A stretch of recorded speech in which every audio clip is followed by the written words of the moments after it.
Livre Audio est un podcast indépendant qui vous propose chaque semaine un minimum de 2 récits, romans, nouvelles, contes ou histoires courtes, pour vous évader, redécouvrir de grands classiques ou de nouveaux auteurs. Si vous aimez ce podcast, merci de le soutenir en vous y abonnant, en le notant ou en le commentant sur la plateforme sur laquelle vous l'écoutez.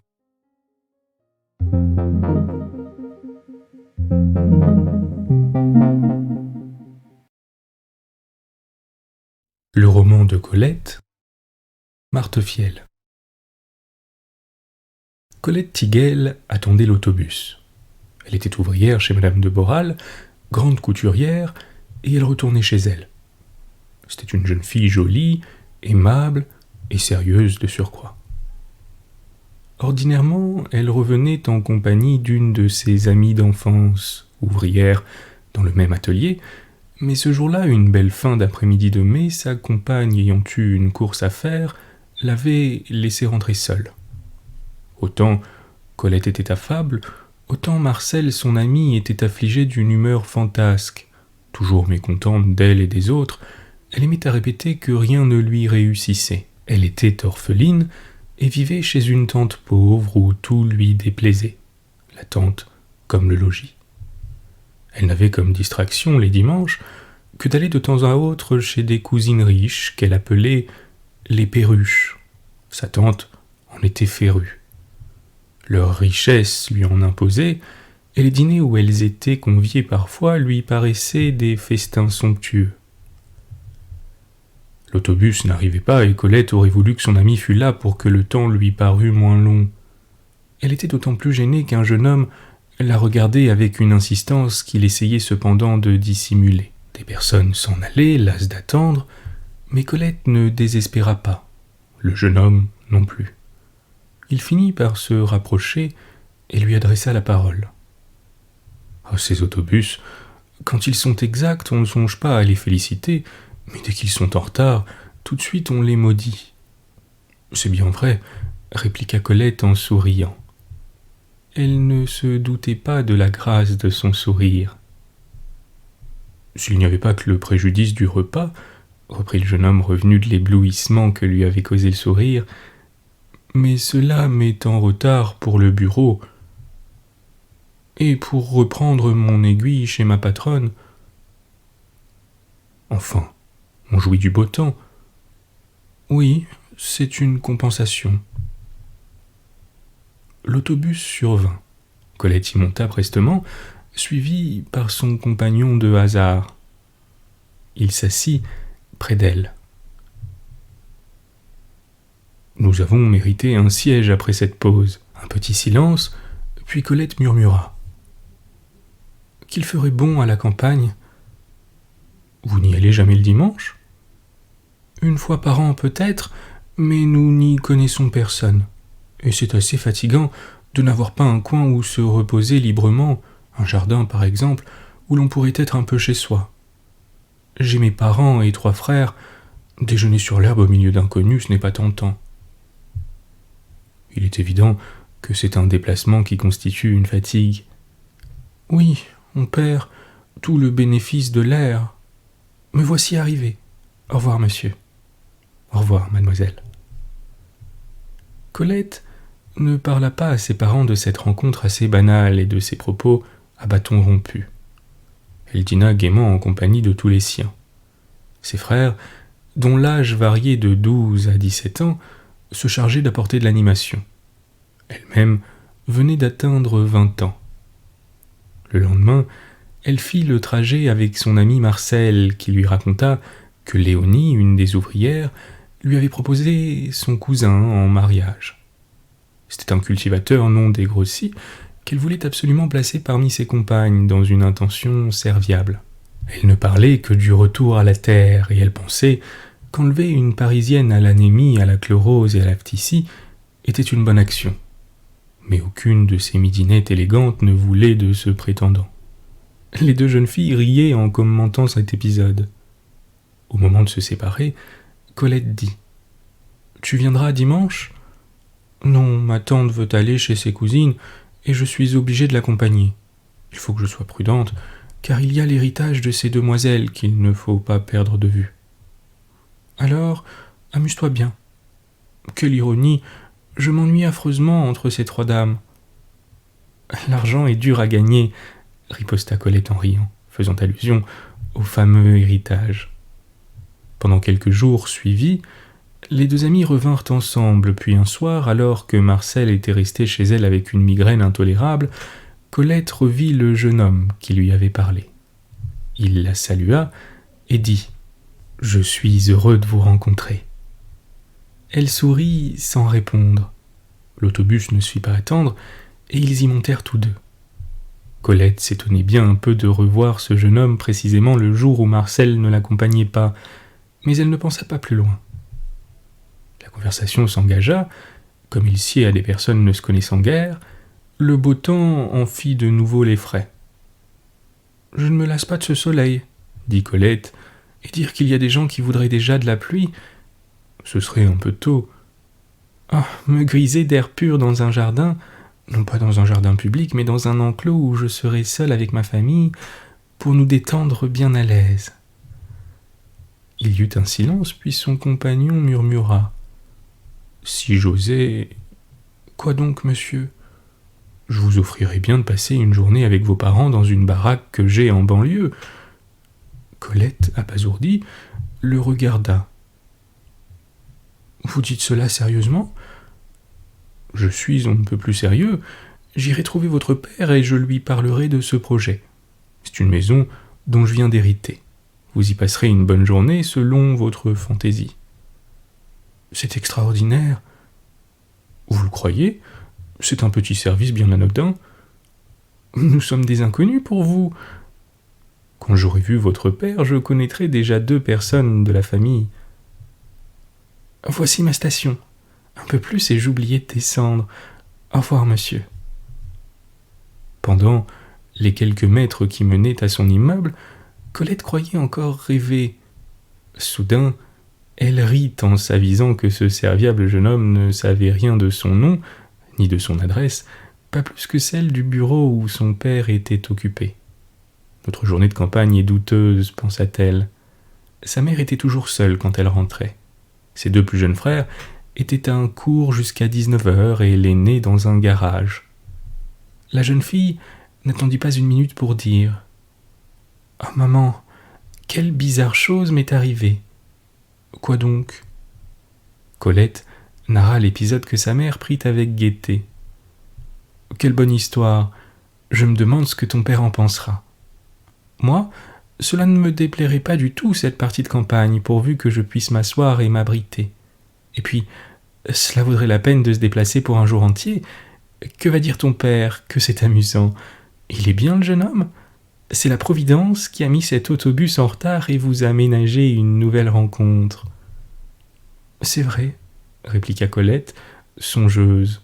« Nous avons causé ensemble sans y penser. On attend un autobus et on calme ses nerfs en bavardant. Tout cela est bien réglé. Crois-tu que tu lui aies plu ? » ?»« Que déduire ?» répondit Colette en devenant rouge. « Il se peut aussi que ce soit simplement un homme bon qui a pensé que nous aimions la campagne sans avoir les moyens d'y aller. De par le monde, il se trouve des philanthropes. Il en est une preuve. Ce serait quand même amusant de penser qu'il pourrait faire un mari pour toi et qu'il ait trouvé ce moyen pour te connaître. Ne nous faisons pas d'illusions, maman. Moi, je ne veux pas rêver parce que renoncer à ses rêves est toujours désagréable. » Madame Tigel délaissa le sujet pendant quelques instants, mais elle le reprit bientôt parce qu'il l'intéressait grandement. Il y avait si peu d'imprévus dans la vie de la famille que l'on pouvait se distraire d'un beau sujet neuf de causerie. Tout le monde fut bientôt réuni autour de la table, et M. Tigel ne fut pas long à remarquer que sa femme portait sur son visage les indices d'une satisfaction qu'elle ne pouvait réprimer. Il lui dit « Tu as eu une bonne occasion de vêtements, d'aliments, ton visage rayonne. »« Oui, oui. Fais-nous partager ta joie. Eh bien, c'est Colette qui nous a procuré une maison de campagne. » Les 3 garçons s'exclamèrent joyeusement, mais le père regarda sa fille d'un air interrogateur. Colette, encore une fois, raconta l'incident. Son père l'écouta attentivement. « Je ne puis guère te blâmer d'avoir causé avec cet inconnu. Il n'est pas rare à Paris de se lamenter ensemble sur un retard de locomotion. En venir à parler de la campagne par ce beau soleil est un sujet naturel, ce qui me fait bien augurer de l'éducation de ce monsieur, c'est qu'il veut me parler. Je jugerai donc si son offre est acceptable ou non. Tu lui as indiqué mon bureau ? Il ne me l'a pas demandé, répondit Colette un peu embarrassée. Le trouver est l'enfance de l'art pour un homme déterminé, s'écria le fils aîné. C'est dans tous les cas une grande preuve de discrétion, reprit M. Tigel. Madame Tigel admira les paroles de son mari qui lui semblèrent pleines de bon sens. À cause de cette qualité, d'ailleurs, il était fort apprécié des ingénieurs sous l'autorité desquels il travaillait. Il avait conquis sa situation par son sérieux et son intelligence pratique. Les 3 garçons pariaient pour la banlieue où se trouvait cette maison. L'un voulait une rivière pour pêcher, l'autre une forêt proche, et l'aîné, qui aimait les sports, désirait qu'il y eût à proximité un terrain de golf ou de football. La soirée se passa en hypothèse. 3 jours s'écoulèrent sans que rien de nouveau se passât. Madame Tigel devenait nerveuse et Colette regrettait d'avoir parlé. Le 4e soir, M. Tigel revint avec un visage éclairé et il annonça tout de suite en rentrant. « J'ai reçu une visite. Je vous raconterai cela à table. » Les traits de sa femme s'illuminèrent. Colette eut un sourire instantané et les 3 garçons sautèrent de joie. Tout le monde fut bientôt dans un silence profond. « Ce jeune homme, qui est fort bien, commença le père, s'appelle Jacques Balia. Il est employé de banque et il habite avec sa mère veuve. Il a eu par héritage une petite maison de 4 pièces à Cormeilles. Il y a un jardin autour avec des arbres fruitiers. Il m'a dit qu'il n'allait jamais dans cette habitation parce que sa mère ne peut bouger, ayant le col du fémur cassé. Il m'a parlé des circonstances dans lesquelles il avait vu Colette. Il a deviné que nous aimions tous la campagne et il met sa maison à notre disposition. »« Quel chic type !» s'écria le fils aîné. « Sa pauvre mère !» gémit Madame Tigel. « Pourquoi ne loue-t-il pas sa maison ?» demanda Colette. « C'est ce que j'ai objecté. Il prétend qu'il voudrait d'abord y apporter quelques modifications indispensables pour une location.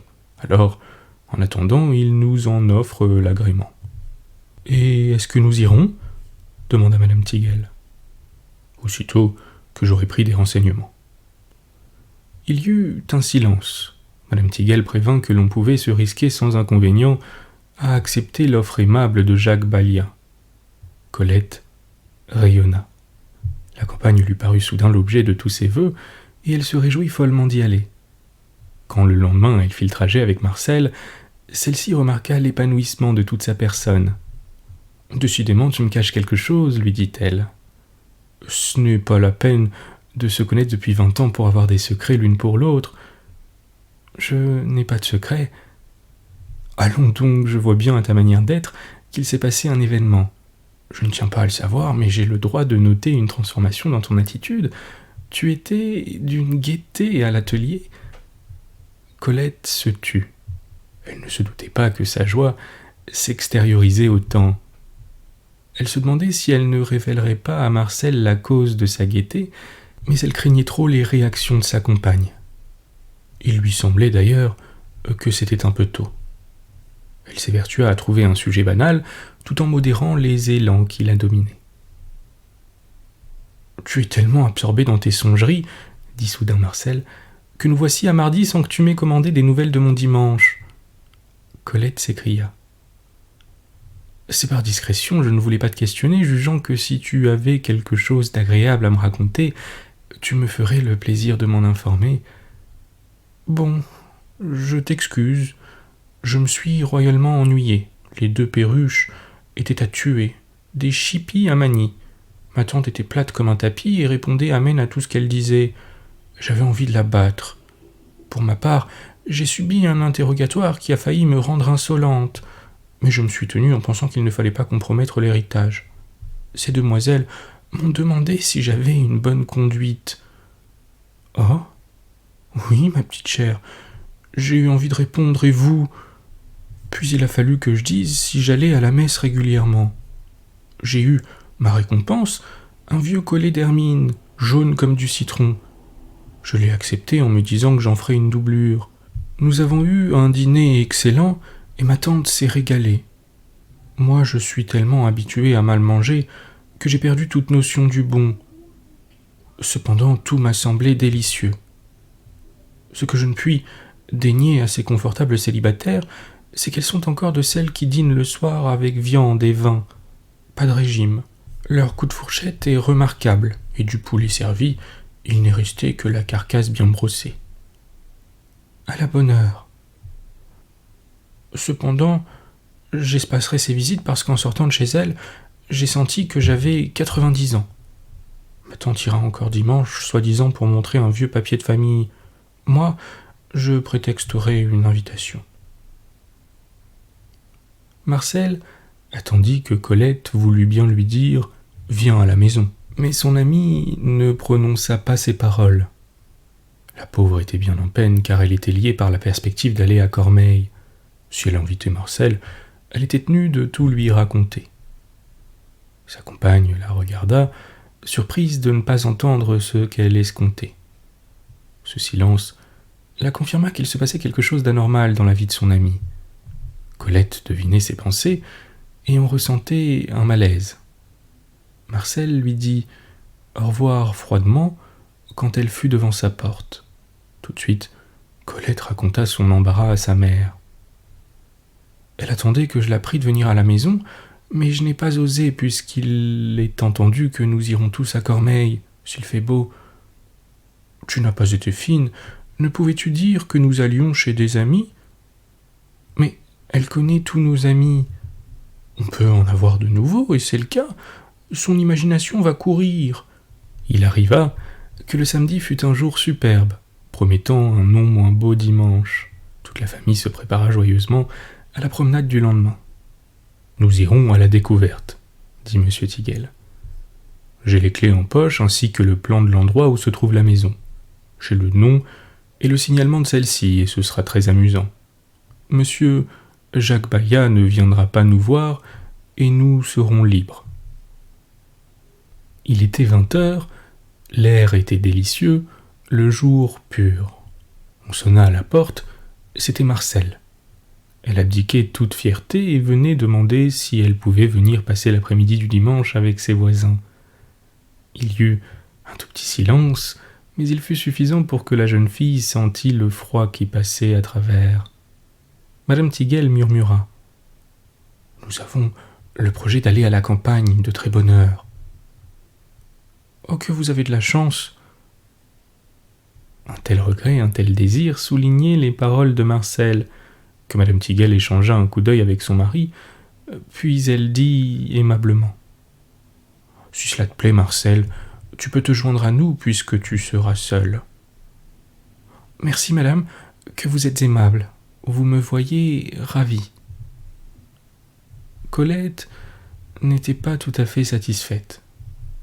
Il lui était désagréable que Marcel les accompagnât dans cette première exploration. Elle eût voulu savourer en famille la découverte de sa maison. Néanmoins, elle ne fit pas voir sa déception et dit gentiment « Nous ne savons pas où nous allons. C'est un ami de papa qui a mis sa baraque à notre disposition pour que nous prenions une bonne journée d'air. »« Que c'est amusant !» s'écria Marcel égayé. « J'aime les surprises. Tout le long du chemin, nous nous demanderons si c'est un château ou une chaumière. Ah, j'aime mieux cela que d'aller chez les cousines. » Madame Tiguel organisait des paniers d'aliments afin que chacun emportât un. Marcel dit qu'elle fournirait aussi un appoint et elle se sauva vite pour se le procurer. Quand elle fut partie, Madame Tiguel dit à sa fille « Ça ne te contrarie pas d'avoir Marcel ? » ?»« Mais non. Je te voyais pensive. C'est parce que nous allons là-bas pour la première fois. Dans tous les cas, intervint son père, tu as eu raison d'avancer que le propriétaire était un de mes amis. Cela coupe court à tout commérage. Oui, mais si monsieur Baillat se ravisait et venait nous dire bonjour dans le courant de la journée, quel ramage ferait notre Marcel avec son caractère ombrageux ? C'était le fils aîné qui parlait, et Colette devint pâle en l'écoutant. « Il n'est pas probable que nous ayons sa visite, » dit le père. « Et puis tant pis, » s'écria madame Tigel. « On ne peut vivre avec toutes ces tracasseries. S'il vient, Marcel le verra, et puis voilà tout. Elle pensera ce qu'elle voudra. » Ce fut une bande joyeuse qui prit le train pour descendre à Cormeilles. Là, M. Tigel prit son plan, puis d'un pas assuré, il se dirigea vers le but. Ce fut en bavardant et en riant que sa famille le suit. Sous les rires et les paroles se cachait une certaine nervosité dans l'attente de la découverte. Peut-être Marcel seule n'éprouvait-elle pas de sentiments, elle se contentait d'aspirer le parfum des roses qui se dégageaient des jardins. Elle ne questionnait pas et semblait ne plus avoir d'amertume. Soudain, M. Tigel annonça. « Nous y voilà. »« Quoi, c'est ici ?» s'écria sa femme stupéfaite. Il était arrêté devant une jolie maison carrée à un étage. Un jardin, avec des rosiers fermés par une grille, séparait l'habitation de la route. « C'est délicieux, répétait madame Tigel. Tous les membres de la famille, collés contre la clôture, regardaient la maison tous extasiés. Enfin, on y pénétra. La porte franchie, ce fut une autre surprise. Tout était meublé. La cuisine spacieuse, la salle à manger claire et un studio gai, donnant sur le verger et le potager. Personne ne se permit d'aller à l'étage. « Comme nous serons bien, » murmura madame Tigel un peu suffoquée par l'étonnement. Elle déballait les provisions pendant que les garçons exploraient le jardin. Colette rêvait. Elle pensait à Jacques Balliat et se disait qu'il était vraiment bon pour leur avoir procuré un si beau dimanche. Elle se demandait maintenant pourquoi tant de gentillesse à leur égard. Était-ce parce qu'elle lui plaisait ? Cette pensée l'absorbait au point qu'elle n'entendait plus ce qui se racontait autour d'elle. Marcel l'interpella. « Dis donc, il est joliment chic, l'ami de ton père. Tu m'entends, Colette ? » ?»« Oui, mais... oui. Tu viens t'asseoir avec moi dans le jardin ? Regarde ta mère, elle est déjà habituée à la maison. Tu viens ? Je te suis. » Quand les deux jeunes filles furent installées à l'ombre d'une épine rose, Marcel reprit. « Il est vieux, cet ami ? Il est marié ?» Colette se crut sur des charbons ardents. « Tu m'en demandes beaucoup, » répondit-elle. « Encore un secret ? Tu sais, ma vieille, tu deviens ténébreuse. On dirait que tu te méfies de moi. Qu'est-ce que cela peut te faire que je sache si votre monsieur Jacques Balliat est vieux, jeune ou marié ? Ah, c'est peut-être un prétendant. Cependant, un ami de ton père. Tu ne réponds pas ? Que veux-tu que je te réponde ? Tu parles selon ton imagination. Tu inventes un roman. Cela t'amuse, libre à toi. Nous passons la journée ici pour nous amuser à notre guise. Tu peux donc broder et rebroder sur des thèmes variés. Quelle réponse bizarre. Veux-tu que je te révèle une chose ? Eh bien, c'est que tu n'aimes pas que je te parle du propriétaire de cette maison. Cela t'agace, je ne sais pourquoi, et tu aurais préféré que je ne vienne pas avec vous. Tu continues à dire des bêtises. Je n'en ai pas l'impression. Colette ne protesta pas. Elle s'étonnait de la divination de Marcel. Ah oui, elle aurait voulu être seule dans ce charmant jardin, seule avec ses pensées. L'effort de la conversation l'exténuait, et elle se sentait irritable, elle si égale de caractère. Madame Tigel vint s'asseoir à côté des jeunes filles. « Ton père est dans la joie, tes frères sont fous de plaisir. Ils ont déniché un jeu de fléchettes, un jeu de tonneaux et un cerf-volant. En voilà plus qu'il n'en faut pour une journée. Ils ont déjà perdu leur figure de Parisiens et ont des joues rouges. Et vous, petite, l'air vous est salutaire ? » « Pour mon compte, répliqua Marcel, je suis au 7e ciel, et je savoure ma paresse. Ne rien faire sur un banc au soleil est un plaisir incomparable. Et toi, Colette ? Moi, je jouis du silence. Cela me semble extraordinaire. Il est certain qu'il faut parler un peu, sans cela on se croirait au fond d'un puits. Tout à l'heure, quand j'étais dans la cuisine, il a fallu que je fasse tomber quelque chose pour faire un peu de vie. Je me croyais sourde. C'est une excellente idée, s'écria Marcel. Midi vint rapidement et le repas fut des plus appréciés, parce que chacun sentait son appétit doubler. L'air, l'exercice produisaient leur effet et Madame Tiguel eut peur soudain de n'avoir pas assez garni son garde-manger. La mère contemplait ses enfants avec joie. Ah, si l'on pouvait renouveler souvent pareille partie de plaisir. Après le déjeuner, les garçons retournèrent à leur jeu.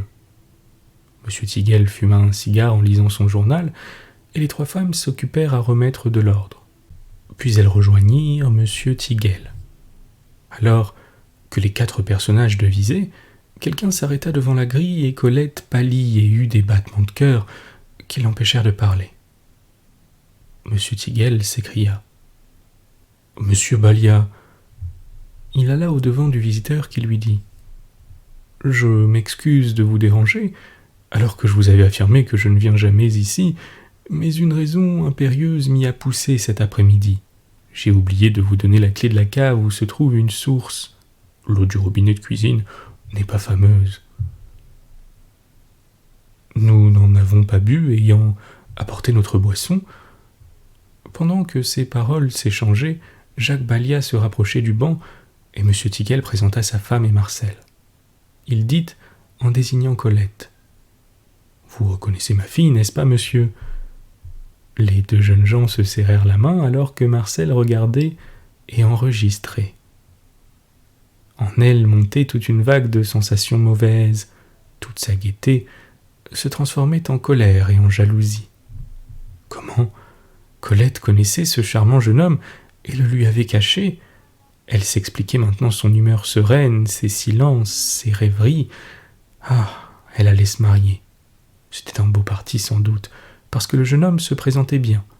Il causait agréablement et paraissait de bonnes conditions. Il devait avoir une situation enviable. Ah, cette perfide Colette!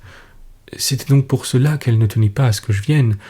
Elle savait qu'il arriverait sans crier gare sous un prétexte quelconque, et elle n'avait pas prévenu ses parents. Ah, ma fille, tu me le paieras.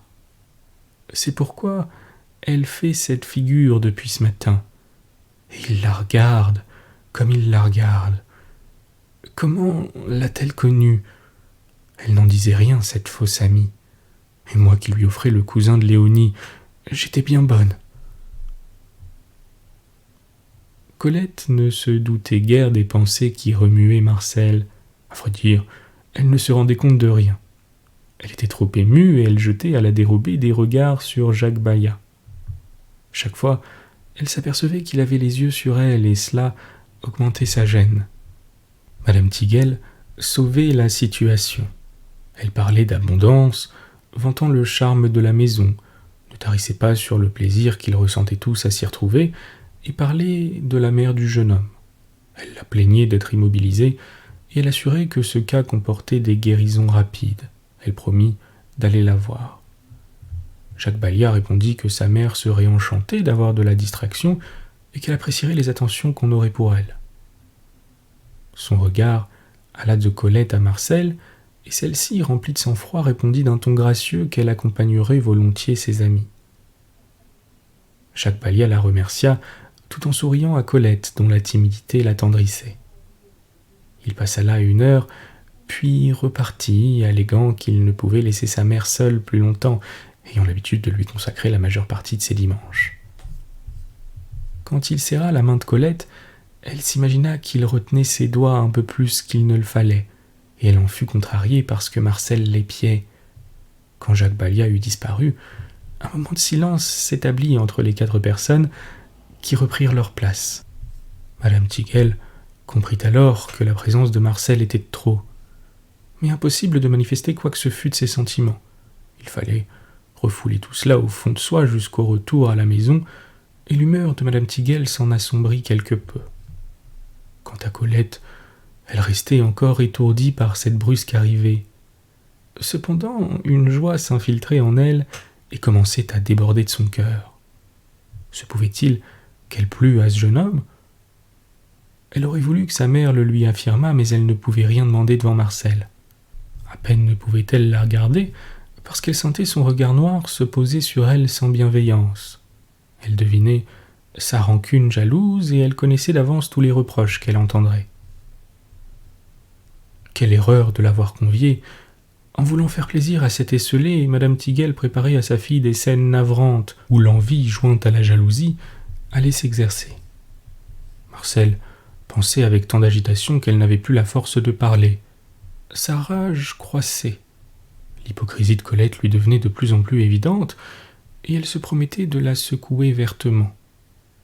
Les jeunes filles restèrent en tête à tête. Marcel murmura d'une voix changée par la colère. « Je le savais que tu avais un secret. »« Oh, ne profite pas de notre solitude pour me dire des méchancetés. Savourons ce beau temps et laissons l'aigreur de côté.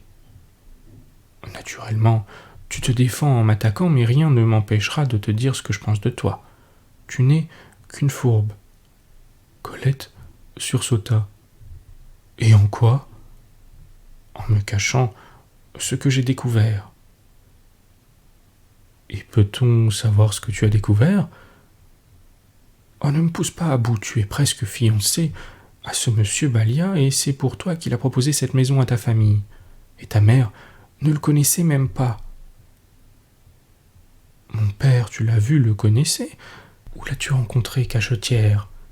Je savais bien que tu roulais un plan dans ta tête, je ne m'y suis pas trompé. Et moi, que deviendrai-je ? Tout le monde se disperse autour de moi, et je suis condamné à vivre en face de ma tante toute ma vie. Oh misère, je ne le veux pas. » Marcel eut un sanglot. « Tu es folle alliée, je ne suis pas fiancé, tu mens. Mais j'ignore si ce monsieur pense à une solution pareille. Mais si, c'est clair qu'il y pense. Ne serait-ce que pour sa mère, elle a besoin de distraction et de soins. Et comme tu pourras avantageusement remplacer une femme de ménage, il ne manquera pas de t'épouser. Il paraît pratique et calculateur. » Oh, Marcel. Quand Madame Tiguel fut dans l'appartement, la porte refermée, sa joie éclata. Ah, bien ce qu'il m'a fallu me contenir devant Marcel. Si j'avais su, ce n'est pas moi qui l'aurais invité. Enfin, c'est fait, il n'y a pas à récriminer. Colette, que penses-tu de la visite de monsieur Balia ? Qu'il est bien, ce jeune homme. Il te regardait. Crois-tu qu'il veuille t'épouser ? Tu as dû deviner cela, toi, l'intéressé. Je n'en sais rien du tout, maman. Je serais heureuse si cela arrivait. Dans tous les cas, nous ne tarderons pas à aller voir sa mère. Il ne faudrait pas y apporter trop d'empressement, de peur que... De peur que quoi ? Nous n'allons pas attendre 6 mois. Il faut de la délicatesse, mais quand cela tourne à la sottise, autant n'en pas avoir. Son fils ne nous a pas proposé d'aller la voir, c'est toi qui t'es avancé. Quand le soir Colette fut dans sa chambre, il lui semblait qu'une meule tournait dans sa tête. Toutes ses pensées, tournoyées comme écrasées, réduites en poussière, et elle ne pouvait les rassembler. La journée au grand air, la surprise de voir Jacques Balia, l'enthousiasme de sa mère et les reproches de Marcel formaient un ensemble incohérent. Autant elle eût été heureuse de la visite du jeune homme dans d'autres circonstances, c'est-à-dire sans Marcel à ses côtés, autant elle se tourmentait de ce qui allait survenir avec le caractère vindicatif de son ami. Mais il était trop tard. Maintenant, elle portait le poids d'un cœur lourd, avec la crainte, peut-être sans raison, de complications futures. Ce lundi, elle partit plus tôt pour son travail, voulant allonger son trajet. Elle éprouvait le besoin d'un peu de calme. Elle entra aussi dans une église pour reprendre sa sérénité coutumière. Elle en ressortit apaisée, l'âme soulagée, et s'achemina rapidement vers son atelier de couture. Elle s'excusa de son retard en voyant là toutes les ouvrières réunies, y compris Marcel. Les 2 jeunes filles ne se revirent que le soir, parce que Colette avait à terminer un travail avant midi avec une autre ouvrière. Cela ne lui déplaisait pas d'ailleurs de laisser Marcel partir seul. Le soir, elle appréhenda ce retour, mais à son grand soulagement, Marcel fut aimable, presque gai, et elle ne fit aucune allusion à l'incident de la veille. La confiance revint en Colette. Elle pensa que son amie avait eu une boutade, qu'elle s'en était repentie, et revenait à des sentiments plus amicaux. Marcel parla de la grande Léonie qui avait encore une fois offert son cousin à tout l'atelier, et à chacune en particulier. « Tu comprends, nous avons vite su que chacune de nous était la privilégiée. Elle nous coinçait soit dans un corridor, soit à la réserve ou au salon d'essayage pour nous souffler son histoire. Nous avons bien ri. C'est donc pour cela que je vous voyais avec une gaieté prête à éclater. Mais oui, elle n'a pas trouvé le moyen de te parler, mais elle m'a chargé de la commission. Tu la remercieras. Je n'y manquerai pas. » Nulle ironie, nulle acrimonie dans les paroles. Pas une pointe acérée sur la partie de campagne, pas une parole qui rappela même qu'elle avait eu lieu. Colette croyait rêver, mais en même temps son esprit se détendait et son appréhension se dissipait. La pauvre Colette s'illusionnait. Il avait fallu à Marcel une énergie surhumaine pour jouer ce rôle d'indifférente alors qu'elle avait le cœur ulcéré.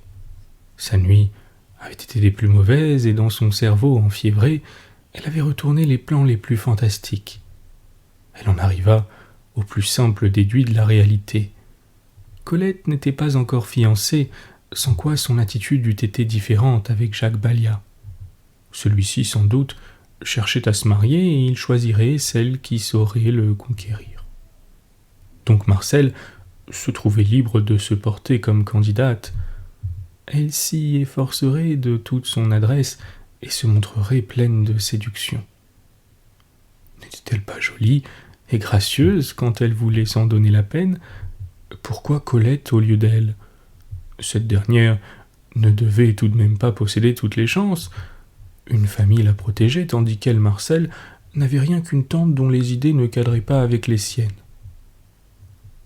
Son chemin, pour parvenir au but, lui parut des plus faciles. Elle irait voir la mère de Jacques Balliat.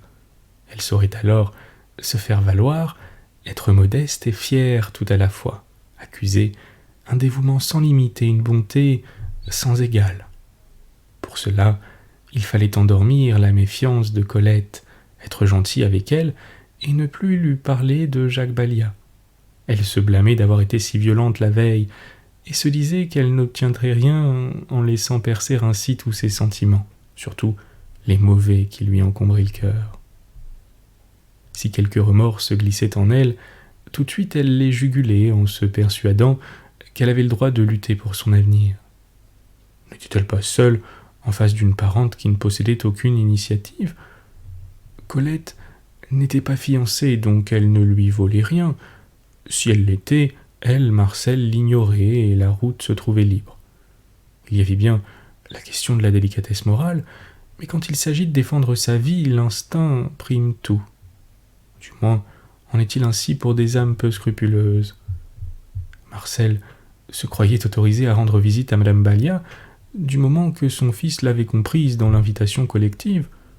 Elle pourrait très bien invoquer la grande pitié que lui inspirait la recluse pour masquer son intention véritable sous un sentiment irrésistible de sympathie. Une malade et sensible à une attention fut-elle exagérée. L'essentiel était de bien jouer la partie sans aucune fausse note, de façon que les sens aiguisés d'une recluse malade ne pussent découvrir le vrai mobile de ses prévenances. Marcel jugeait maintenant que la manœuvre la plus difficile à réussir était de savoir quel dimanche Madame Tiguel et sa fille se rendraient chez Madame Balliat. Il ne fallait pas leur donner l'éveil en affichant un détachement total, faire sentir qu'elle ne tenait pas à les accompagner et insinuer au besoin qu'elle examinait très sérieusement la proposition de Léonie au sujet de son cousin. Et Dieu sait si Marcel était opposé à cette fin qu'elle qualifiait de ridicule. La campagne lui causait la plus invincible horreur et rien que de penser qu'elle pourrait avoir un mari avec des mains cailleuses lui donnait un dégoût qu'elle pouvait à peine surmonter, même en imagination. Ce soir-là, quand elle rentra en compagnie de Colette, elle se montra gracieuse et essaya, non sans de savants détours, d'aborder le sujet épineux. J'irai dimanche chez les vieilles cousines. Je ne puis me dérober toujours. Ma tante aime passer quelques heures avec elle, et je n'ai aucun motif pour la priver de sa distraction. Elles sont fort aimables, je dois en convenir, et elles veulent me donner un bijou. Je puis, à ce prix-là, montrer un peu de bonne volonté. Veux-tu venir avec moi? Elles seront ravies de voir une nouvelle personne. Je te remercie, dit Colette touchée. Nous avons dimanche une petite corvée à faire. Tu connais le grand patron de papa. Il réunit tous ses employés à un goûter chaque année, et cela tombe dimanche prochain. On ne peut s'y soustraire, d'autant moins que les familles sont invitées au complet et que les enfants tiennent à leur part de gâteau. C'est compréhensible. Marcel voila l'éclat joyeux de ses yeux et atténua l'allégresse de sa voix autant qu'elle le put quand elle reprit. Eh bien, amuse-toi, au moins tu verras du monde. Moi je serai enserré entre les 3 perroquets, mais j'espère avoir une compensation avec le bijou promis. Il ne fut donc plus question de ce dimanche. Il arriva lentement, et en s'éveillant, Marcel eut un malaise, causé autant par la démarche qu'elle allait tenter, que par un remords bizarre qui s'enroulait autour de son cœur comme un serpent. Elle rejeta ce gêneur. Elle dit à sa tante qu'elle était invitée par une de ses compagnes, mais qu'elle irait sûrement la rechercher à la fin de l'après-midi. Quand elle prit le chemin conduisant chez Madame Balia, elle ne savait plus si elle rêvait ou si elle cheminait dans la réalité. Comment allait-elle se présenter à cette malade qu'elle ne connaissait pas? Cependant, elle ne renonçait pas à son projet. Le génie du mal la dominait, et elle arrivait au moment où elle était poussée par une force d'où son libre arbitre ne dépendait plus. Elle fut devant la porte et appuya sur le timbre. Elle entendit un pas d'homme et crut s'évanouir. Une serrure grinça, et Jacques Balia fut devant elle. Il s'écria. « Oh, mademoiselle Marcel !»« Oui, je vois que vous me reconnaissez. Je suis venu passer quelques moments avec madame votre mère. J'avais mon dimanche de libre. »« Que c'est aimable à vous. Entrez donc. Maman, voici mademoiselle Marcel Dinard, une amie de madame Tiguel. Elle a la gentillesse de venir te distraire un peu. Quelle charmante idée! Ainsi, tu n'auras pas de scrupules pour sortir un peu, Jacques. » Celle qui parlait était une femme qui avait dépassé la 50aine et dont le visage reflétait une grande bonté. Elle était étendue sur une chaise longue et venait sans doute de faire une partie de cartes avec son fils, car un jeu de cartes se montrait à côté d'un livre. Jacques Balia demanda. « Alors aujourd'hui, vous n'êtes pas avec votre amie ?»« Non, monsieur, elle est à un goûter annuel chez le patron de son père, et elle ne pouvait guère y manquer. Je vous avoue que j'ai obéi cet après-midi à une impulsion presque irraisonnée en venant. J'avais devant les yeux madame Balia malade, une journée devant moi, et mon cœur n'a pu résister. Mais je regrette d'avoir devancé ces dames. »« Ne regrettez rien, » s'écria madame Balia, touchée jusqu'au fond de l'âme. « Oui, c'est charmant à vous, » ajouta monsieur Balia. Jacques s'en alla.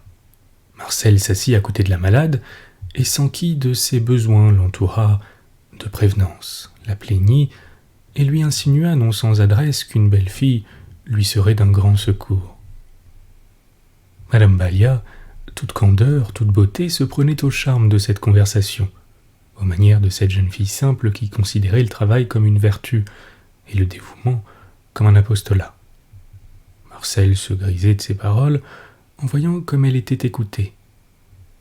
Une intuition l'avertissait qu'elle plaisait et une fierté l'incitait à vouloir plaire davantage. Il était naturel que dans l'entretien, le sujet de la promenade du dimanche précédent fût abordé. « Vous êtes une amie de tout temps de ces dames ?»« Oui, madame. Nous avons fréquenté la même école, Colette et moi, et nous sommes dans le même atelier. Mon fils m'a dit que cette jeune fille était, ainsi que vous d'ailleurs, jolie et douce, et je regrette de ne pas la connaître encore. » Bien que madame Balia eût fait les parts égales entre les deux jeunes filles pour leur qualité, Marcel crut qu'un fer rouge lui brûlait la poitrine en entendant citer Colette au même degré. Elle devina une préférence, suggérée par les éloges du fils. Colette serait-elle donc toujours devant elle, chez leur patronne, comme dans l'esprit de Jacques Ballia en attendant qu'elle fût dans son cœur? Même cette mère qui ne la connaissait pas chantait ses louanges avec une hâte de la voir. La cruauté d'un tigre envahit l'âme de Marcel. Elle dit d'un accent doux: « Colette est très gentille, et je l'aime beaucoup. Elle saura rendre heureuse l'homme qu'elle épousera. »« Vous le croyez vraiment ?» interrompit madame Ballia avec vivacité. « Vraiment.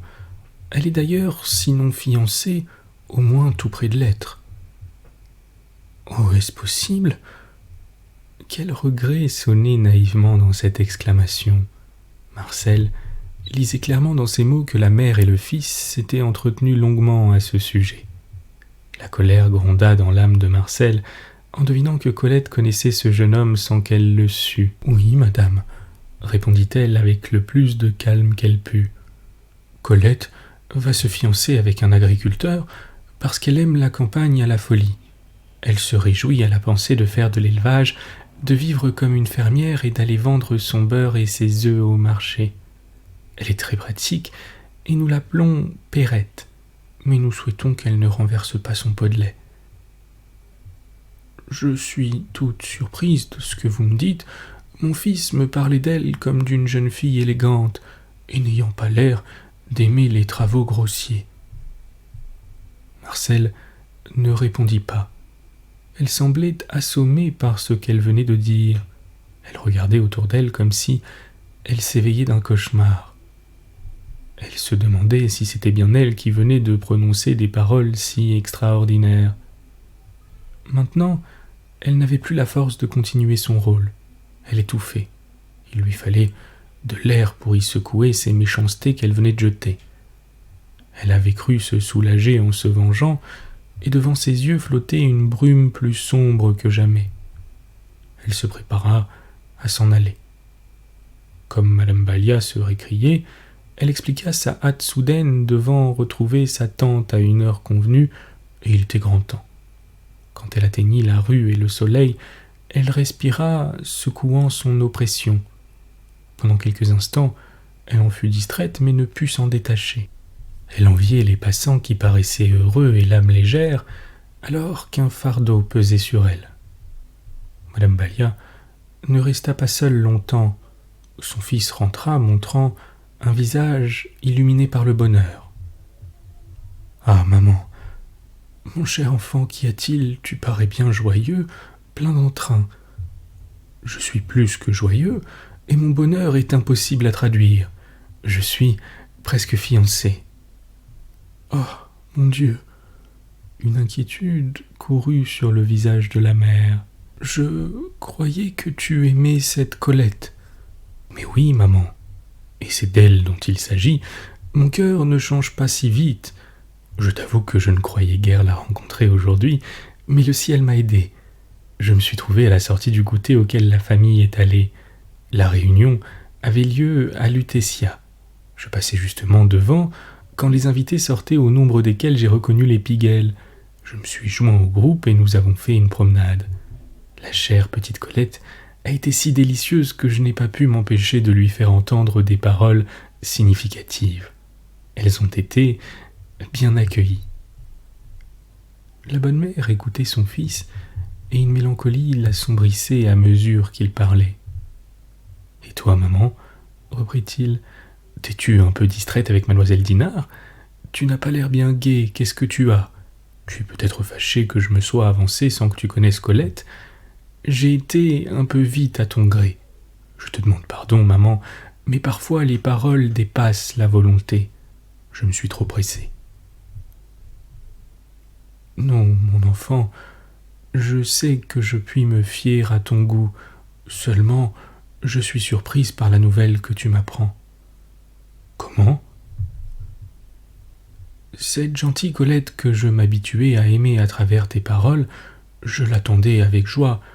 Tu m'as expliqué de quelle manière vous vous étiez connus, Et comment aussi tu avais pu avoir des renseignements sur elle et sa famille?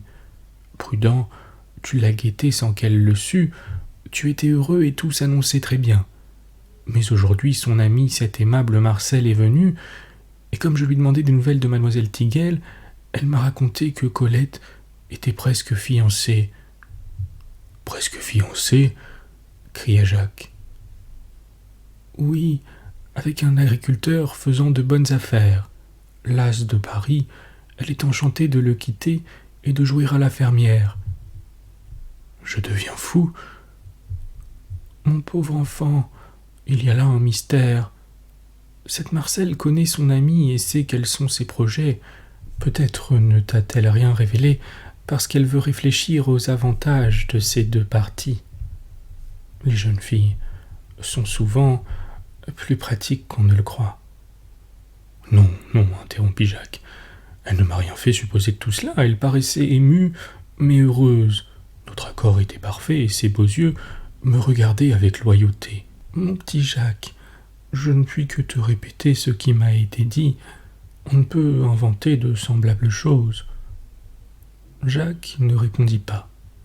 Il s'était jeté sur un siège, et son visage défait indiquait combien ce coup lui broyait le cœur.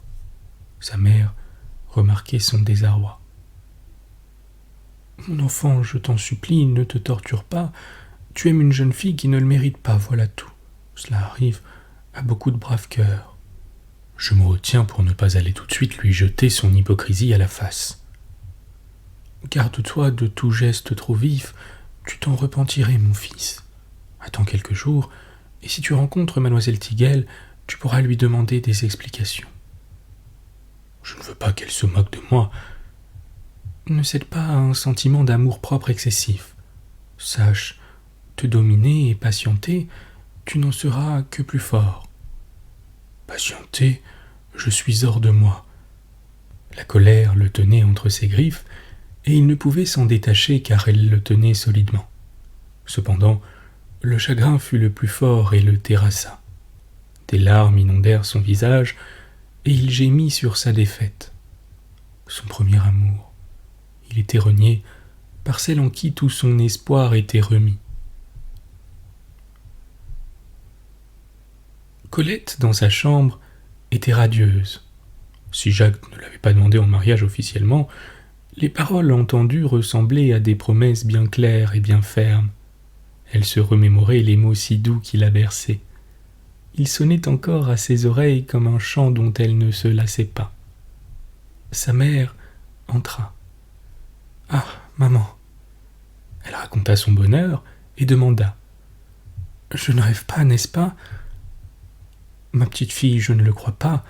Si tu as bien entendu, il me semble que M. Balia tient à toi. Nous verrons ce qu'il va faire.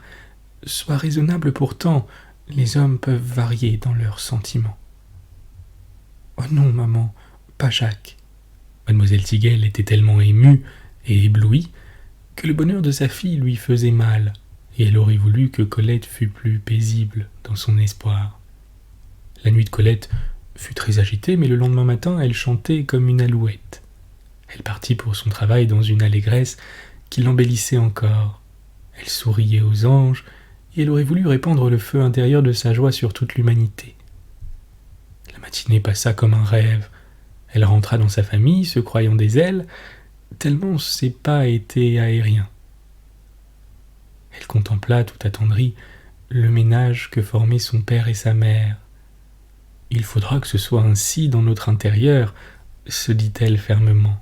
« Mais quand on s'aime, ce doit être facile. » Quand elle fut sur le point de repartir pour son atelier, sa mère lui recommanda. « Tu diras à Marcel qu'elle vienne avec sa tante ce soir manger un morceau de galette. »« Oh, tu en as fait ?»« Oui, parce que c'est aujourd'hui l'anniversaire de notre mariage. »« Ah, maman, j'apporterai des fleurs. »« Et ton père m'apportera sûrement un petit cadeau, comme il le fait toujours. »« Pourquoi inviter Marcel et sa tante ? Tu comprends, nous sommes heureuses, et il faut bien penser un peu à ces deux pauvres femmes qui ne sont jamais gaies l'une en face de l'autre. » Colette promit de faire la commission et partit. Le soir, les deux amis y revinrent ensemble. Marcel ne put se tenir de lui dire tout de suite. On dirait que tu as un soleil dans le corps. Tu illuminais tout l'atelier par ton expression extasiée. Je ne m'en doutais pas, répondit Colette. C'est encore plus grave alors, quand on projette des rayons sans le savoir, il faut croire que l'on a des sensations tellement fortes qu'elles vous échappent. Je te félicite. Colette s'écria. N'es-tu pas radieuse, toi, par ce temps merveilleux? Quand on passe devant un jardin, l'arôme des feuilles neuves vous inonde de bien-être. Les arbres sont peuplés d'oiseaux, la lumière fuse de partout. On est sorti de l'obscurité de l'hiver. Cela ne te suffit pas pour être joyeuse? Deviendrais-tu poète à ce point? J'ai assez de mal à en être convaincu. Non, ma chère, il y a autre chose sous cette poésie. Ce sera comme tu voudras, s'exclama gaiement Colette. Je sais depuis longtemps que tu es tenace et que tu persistes dans tes découvertes. Il faut que l'idée que tu as dans la tête s'use d'elle-même. Il y eut un silence entre les deux jeunes filles, mais Marcel le rompit bientôt. Quand pensez-vous aller chez Madame Balia? Cette question posée à l'improviste fit rougir Colette et l'embarrassa. Elle était ennuyée de ce que Marcel parlât des Balia. Elle eût voulu que leur nom et leur personnalité restassent dans l'ombre. Marcel détourna la conversation en disant « Je suis allé chez les cousines hier. J'attendais que tu m'en parles. Eh bien, elles ont été généreuses. Figure-toi que le bijou consiste en un bracelet-montre. Elles m'ont expliqué que ce bijou moderne leur avait été dévolu comme prime par un joaillier à qui elles avaient envoyé une cliente. Cette dame leur a acheté une masse d'argenterie. Mais elles ne veulent pas porter cette montre moderne. D'ailleurs, elle est unique et elles seraient obligées de se la passer à tour de rôle. Elles préfèrent leur sautoir 1900. C'est plus décoratif. Je suis ravie, mais je n'ai pas voulu afficher ce bracelet à l'atelier de peur des commérages. C'est un cadran minuscule serti de brillants. Oui, oui, ma chère. Je suis bien contente pour toi, répondit Colette. Colette était sincère, elle eût voulu que tout le monde éprouvât de la joie. Un bijou était si peu de chose à côté du bonheur qu'elle tenait serré contre son cœur comme un trésor. Oui, je suis enchantée pour toi, répéta-t-elle, et je me réjouis d'admirer ce joyau. Oui, répliqua pensivement Marcel. Elle oubliait le malaise qu'elle ressentait en marchant si paisiblement à côté de Colette, après l'avoir si cavalièrement fiancée la veille. Elles arrivèrent devant la porte de Marcel, et Colette lui dit affectueusement « Tu es de la famille, et ma mère m'a chargé de t'inviter ainsi que ta tante à venir passer la soirée avec nous. C'est fête à la maison. » « Qu'est-ce qui se passe ?» s'inquiéta Marcel, toute pâle, mordue au cœur par la jalousie. « C'est l'anniversaire du mariage de mes parents, et maman a fait un bon gâteau. »« Ah, bon, » dit Marcel faiblement. La secousse avait été si forte en pensant que c'était peut-être les fiançailles qu'elle reprenait mal son équilibre. « Vous viendrez ?»« Naturellement, nous sommes sevrés de distraction. Tu remercieras ta mère en attendant que nous le fassions nous-mêmes. »« C'est entendu. N'oublie pas de mettre ton beau bracelet. Au revoir et à tout à l'heure. » Colette quitta son amie et entra chez la fleuriste tandis que Marcel montait les 2 étages de l'appartement. Elle était pensive. Tout lui devenait lourd et pénible. Les pensées de Jacques Balia se concentraient sur la nouvelle que sa mère lui avait apprise. En vain essayait-elle de lui apporter un palliatif. Jacques ne considérait que la réalité seule, et nulle consolation n'adoucissait son chagrin. « Je t'assure, mon enfant, que c'est offenser Dieu que de s'attacher pareillement à une personne. Tu aimais cette jeune fille, c'est entendu, mais sans doute n'est-elle pas digne de toi. » Je ne puis admettre cette fausseté. Ce n'est peut-être pas de la fausseté, tu as mal interprété ses paroles et ses regards, et puis il se peut qu'elle se soit laissée fiancer sans que son cœur soit pris. Les jeunes filles de son milieu ont si peu l'occasion d'avoir un bon parti qu'elle a accepté ce fermier. Et puis, elle t'a vu et tu lui as plu. Maintenant, elle lutte contre son cœur. Son plus grand tort est de ne pas t'avoir avoué la situation. Maman, ne me berce pas de paroles qui voudraient être apaisantes et qui ne font qu'augmenter ma peine. J'en veux à Colette Tiguel et en même temps je la regrette profondément. Mes heures deviennent un supplice. Madame Balia ne dit plus rien et se contenta de murmurer « Mon pauvre petit ». Jacques Balia était malheureux. Il lui semblait que le beau temps même insultait à son désespoir. Son cœur avait besoin de se décharger et il cherchait le moyen de voir Colette seule. Malheureusement, Marcel l'accompagnait souvent, bien que parfois, à midi, les jeunes filles s'en allassent chacune de leur côté. Il arrivait que la tante de Marcel ne déjeunait pas chez elle, retenue par ses occupations chez une teinturière dont elle partageait le repas. Dans ces cas-là, Marcel se rendait dans une crèmerie.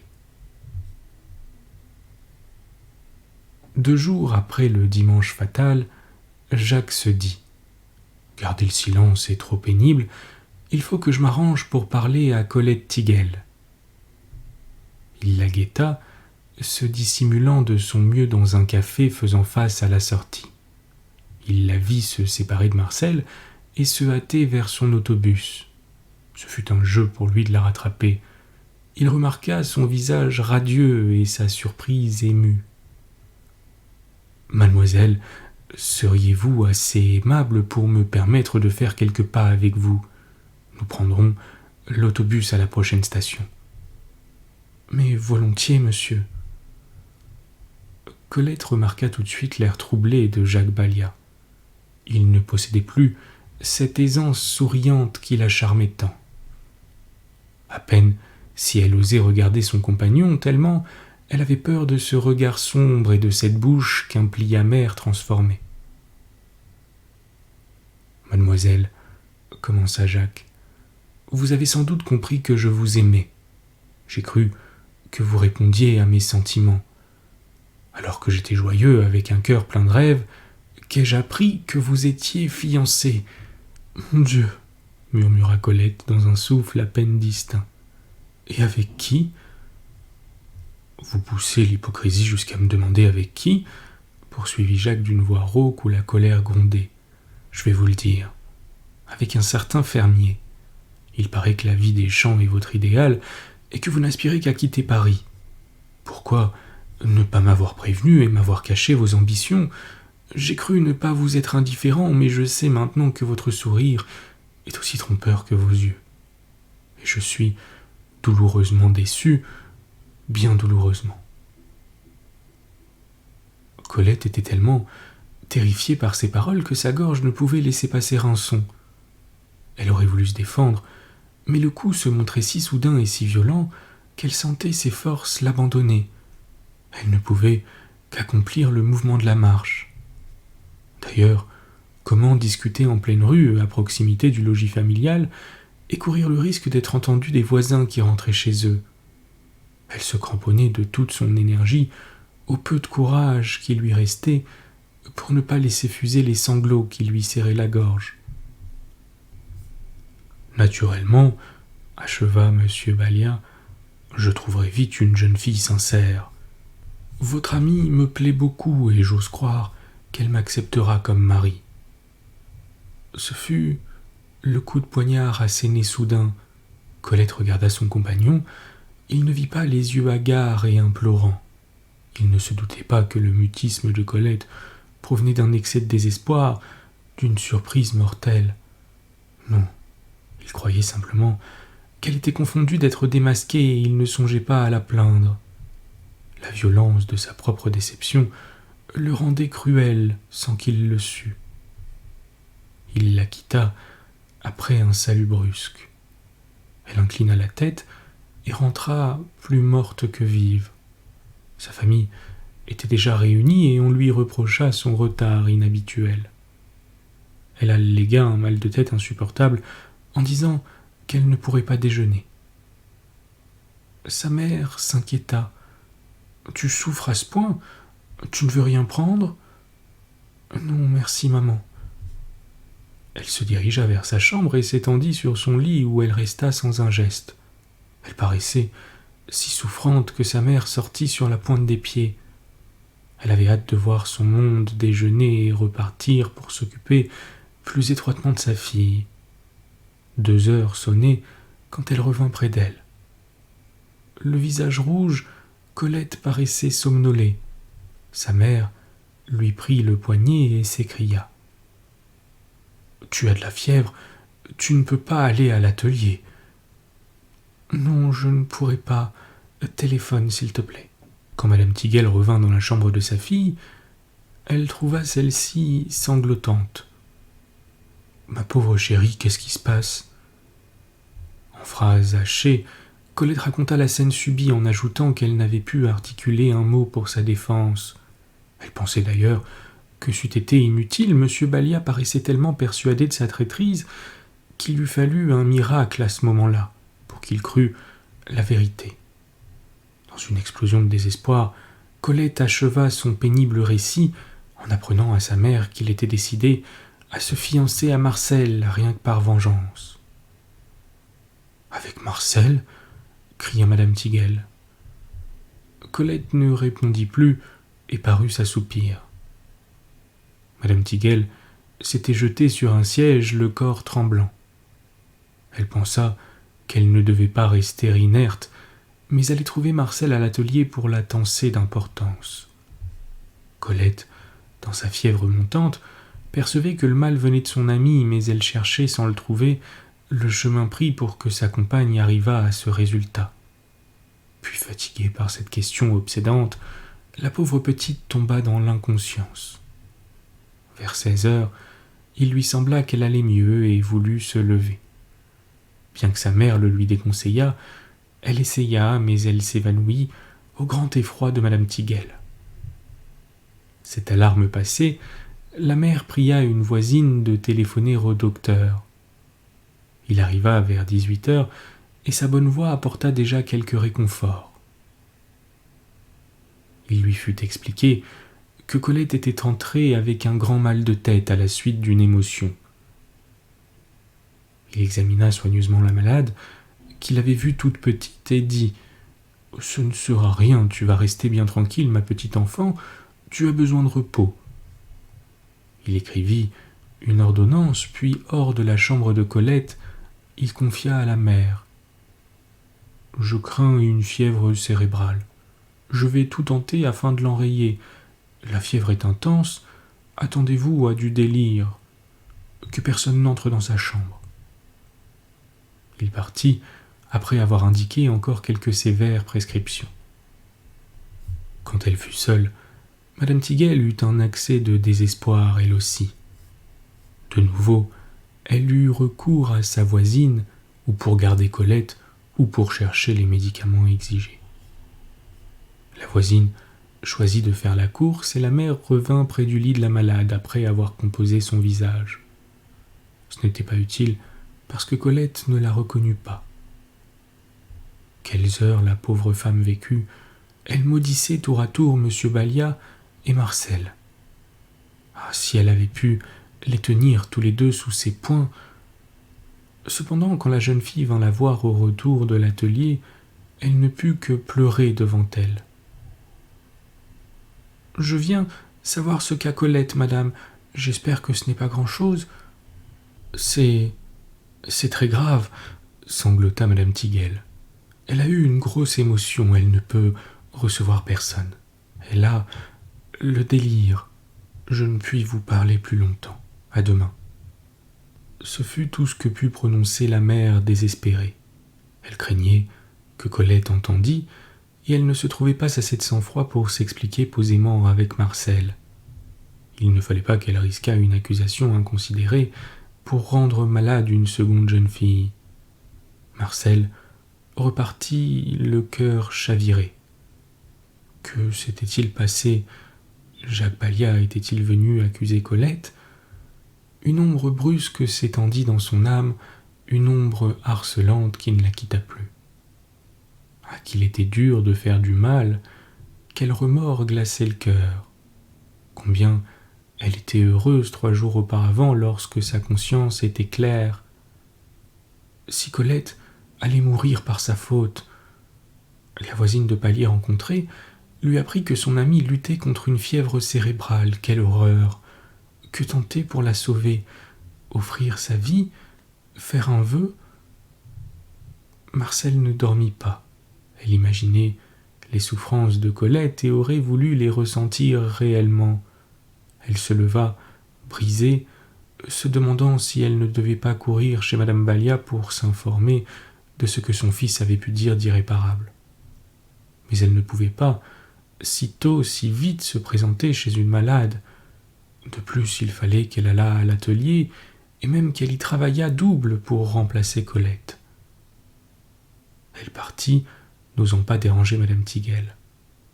Elle aurait voulu que le soir fût déjà là, car elle n'en pouvait plus de souffrance et d'inquiétude. « Je suis punie, » murmurait-elle dans la rue, sans souci des passants qui pouvaient l'entendre. Son pas était de plus en plus rapide, et en marchant si vite, elle se figurait que le temps passait plus promptement. La sortie de l'atelier eut lieu au bout d'une journée si longue que Marcel se crut vieilli de 100 ans. Elle appréhendait d'aller chez les Tiguel, et son agitation croissait à mesure qu'elle se rapprochait de la maison. Cependant, elle ne pouvait s'abstenir d'aller prendre des nouvelles de son amie. Ses jambes fléchissaient en gravissant l'escalier. Elle fut tout de même devant la porte, et quand madame Tiguel vint lui ouvrir, elle devina tout de suite que Colette était mieux. « Le docteur nous a rassurés, il est venu de bon matin, nous avons tous passé une mauvaise nuit, et mon pauvre mari était comme une loque. Les symptômes alarmants ont disparu en partie, et le docteur a conclu que ce n'était qu'une alerte. Le mal de tête a presque cessé, et la fièvre est moins forte. Tu penses, si mon mari a été heureux, au moins il a pu partir pour son travail en toute liberté d'esprit. Elle ne pourra pas encore te recevoir aujourd'hui, Marcel. » En prononçant cette dernière phrase, le ton de madame Tiguel changea subitement. Elle avait d'abord parlé comme une femme heureuse d'être délivrée d'un fardeau douloureux, et soudain elle pensa qu'elle s'adressait à celle qui, certainement, était la cause de ces heures néfastes. Pourtant, comme la veille, elle ne voulait pas encore accuser. Il n'y avait aujourd'hui de place que pour la joie, et il fallait réfléchir et s'entendre avec Colette avant d'attaquer. Malgré cette résolution, elle n'avait pu s'empêcher de prononcer sèchement ces derniers mots, et Marcel sentit qu'une menace se précisait sans être formulée. Elle se retira donc accablée, regrettant profondément son crime et cherchant comment elle pourrait le racheter. En rentrant chez elle, après avoir donné des nouvelles de Colette à sa tante, elle dit « J'ai une course urgente et ne puis la remettre. Je dînerai plus tard. » Une décision venait d'éclore dans son cœur. L'heure de la réparation sonnait. Donc, elle allait chez les Balia pour se confesser. Elle avait menti, et elle dirait la vérité. Subitement, toutes les laideurs qui encombraient son âme disparaissaient. Une clarté l'inonda et son avenir venait de lui être révélé. Et par un privilège miraculeux, il ne se présentait pas à elle comme une expiation, mais comme une fin consentie avec ferveur. Elle conserverait son secret encore quelque temps pour savoir si c'était bien là son destin. Elle n'eut aucun battement de cœur quand M. Balia lui ouvrit la porte. Elle le salua sans sourire et se dirigea vers la pièce où se tenait la malade. « Madame, commença-t-elle, Colette Tiguel est très souffrante et l'on a cru hier qu'elle aurait une fièvre cérébrale. Elle a été prise d'un grand malaise au moment où elle revenait de son travail. » Jacques Balia écoutait Marcel avec des yeux hagards. Il était blême et ne pouvait parler. Il devinait que le niais venait de lui. « C'est de ma faute, » bégaya-t-il. « J'ai été brutal, je n'aurais pas dû lui reprocher ses fiançailles. Elle a le droit d'épouser qui elle veut et... » « Non, c'est moi la coupable, » interrompit Marcel. « Vous avez cru ce que j'ai dit à votre mère. Pardonnez-moi, j'ai été folle, jalouse horriblement de Colette, à qui tout réussissait, me semblait-il. J'ai voulu détruire son bonheur. Je me suis plainte de son sort, j'ai pris le rôle d'une jeune fille dévouée qui ne vit que pour rendre service, et pour perdre Colette dans votre esprit, vous qui l'aimez, monsieur, j'ai avancé qu'elle était fiancée avec ce fermier. Il n'en est rien. » « Seigneur ! Et moi qui lui ai reproché sa fausseté !» cria M. Balia terrorisé. « Alors rien n'est vrai ?»« Rien, » répondit Marcel d'une voix forte.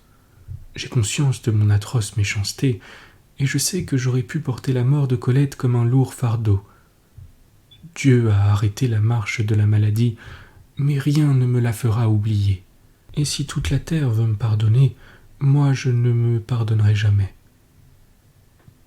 À vrai dire, M. Balia et son fils sentaient voltiger sur leurs lèvres des paroles de blâme, mais ils ne pouvaient les prononcer. La grandeur de Marcel, alors qu'elle s'accusait, les plongeait dans un mutisme qu'ils ne pouvaient rompre.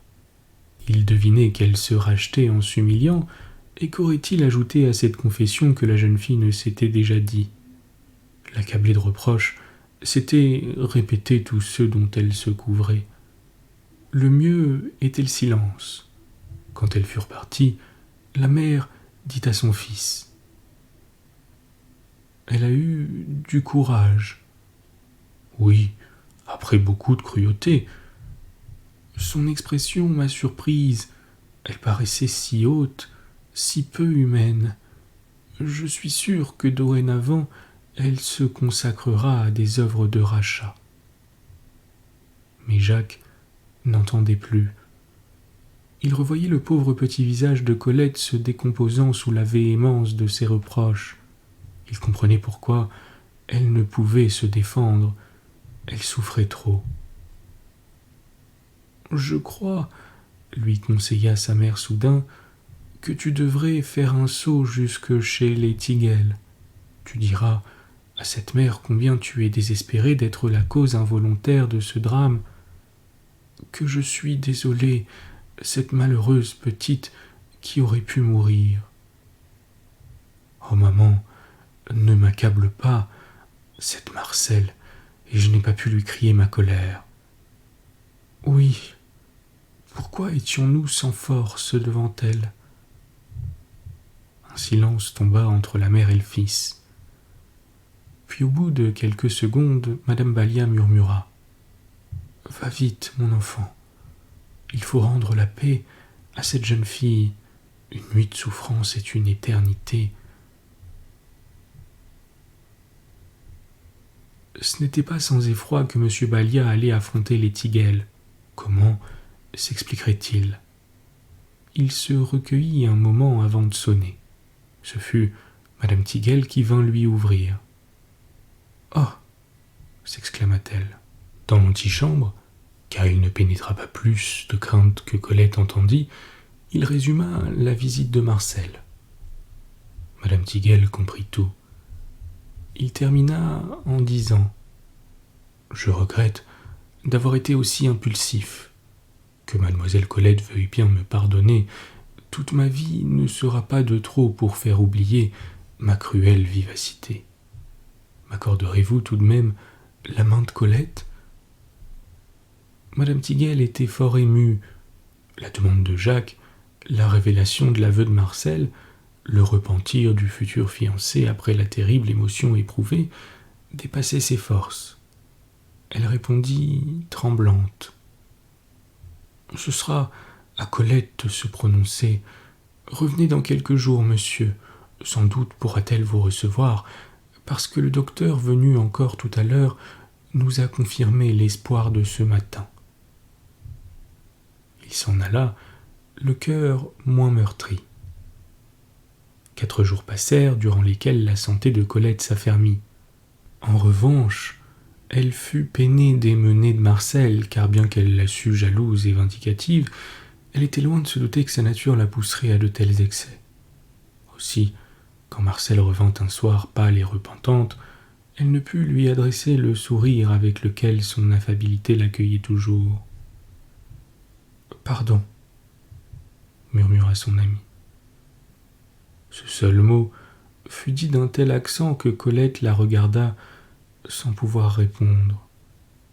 « Je t'ai gravement nui, » reprit la jeune fille, « mais j'expirais. Un voile s'est déchiré devant mes yeux aveuglés, ma conscience s'est éclairée soudain, et bientôt j'entrerai dans un couvent pour me consacrer aux malades. »« Toi ?» s'écria Colette stupéfaite. Dans ce cri perçait un étonnement incrédule. Il exprimait un doute que le caractère de Marcel autorisait. Mais en l'examinant bien, Colette devina le changement qui s'était opéré dans cette âme. L'expression du visage différait. Une lumière transfigurait ses traits et les yeux, devenus moins aigus, attirés par leur profondeur. Colette n'osait plus exprimer les reproches qu'elle se promettait pour confondre son ami. Une humilité si grande en même temps qu'une noblesse nouvelle auréolait la jeune fille. Il semblait à Colette qu'elle la voyait déjà avec les ailes mouvantes de la cornette. « Oh Marcel, » murmura-t-elle, « ne te crois pas obligé de racheter ton mouvement de colère par une vie d'abnégation. Ma méchanceté, devrais-tu dire. Non, je n'entre pas en religion uniquement pour expier, c'est aussi parce que je sens que là, seulement, je serai heureuse. Ma cruauté envers toi a été la pierre de touche qui m'a fait comprendre que ma vie était là. Le miracle s'est produit. Tu me permettras de t'offrir pour ton cadeau de mariage la montre offerte par les cousines. » Colette attira son amie contre son cœur, et elles confondirent leurs larmes en s'embrassant tendrement. Madame Tiguel entra à ce moment, et elle dit sévèrement : « Marcel, ne donne pas une nouvelle émotion à Colette, n'est-ce pas ? Maman, ne la gronde pas, c'est une sainte. » Madame Tiguel s'immobilisa, surprise. Elle regarda Marcel, qui lui dit simplement : « Madame, je vous dis au revoir, Colette vous mettra au courant de mes projets. Veuillez encore m'absoudre pour tout le mal que j'ai commis. » Madame Tiguel ne fut pas peu étonnée de ce que sa fille lui apprit après le départ de Marcel. Le lendemain, Colette put recevoir Jacques Ballia. Son émotion égalait celle du jeune homme. Puis leur cœur se calma, et Jacques put murmurer : « Ma chère petite Colette, enfin vous allez mieux. J'ai été 2 fois fou de douleur. Une première fois parce que je vous croyais fiancée, et ensuite parce que vous étiez si malade. Ah, combien j'en veux à cette Marcel. Ne lui en veuillez plus, sa vie entière rachètera ce moment de folie. Elle consacre son existence à Dieu pour soigner les pauvres. »